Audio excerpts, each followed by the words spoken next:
इस वक्त कोलकाता से सामने आ रही है। आपको बता दें कोलकाता में आज से रैपिड टेस्ट का आगाज होगा।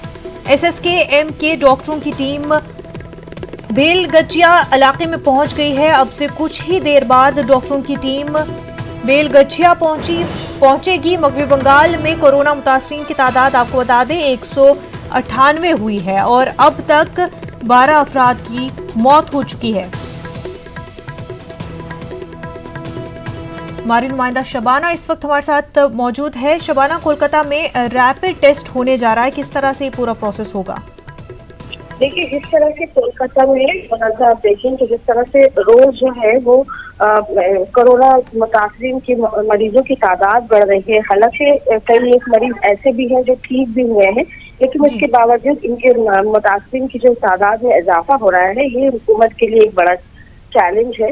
और यही वजह है कि बेलगछिया इलाका जो कोलकाता का एक बस्ती इलाका है और इस इलाके को जो हॉटस्पॉट के जो इलाके बनाए गए थे, इसमें बेलगछिया को पहला मुकाम हासिल है, जहां जो है वो जो एक खतरनाक जो है वो हाशिए पे खड़ा है। तो ऐसे में बेलगछिया इलाके से ही ये जो रैपिड टेस्ट है इसका आगाज होने जा रहा है।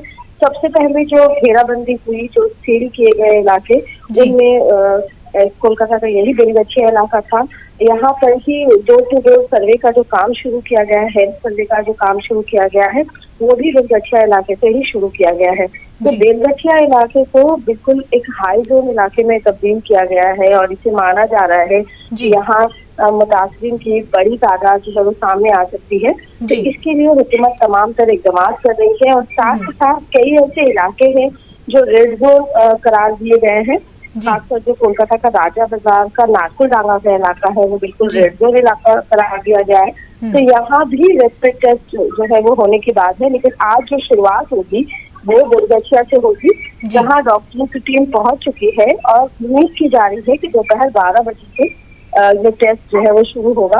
और डोर टू डोर सर्वे के साथ साथ रैपिड टेस्ट जो है वो इस इलाके में शुरू किया जाएगा, क्योंकि बार बार जिस तरह से कहा जा रहा था कि किसी भी घर में कोई भी अगर एक मरीज है तो उसका पता लगाया जाएगा और जो है उसको जो है तमाम तरह से भी इमदाद जो है वो पहुंचाई जाएगी। बिल्कुल शबाना, बेहद शुक्रिया।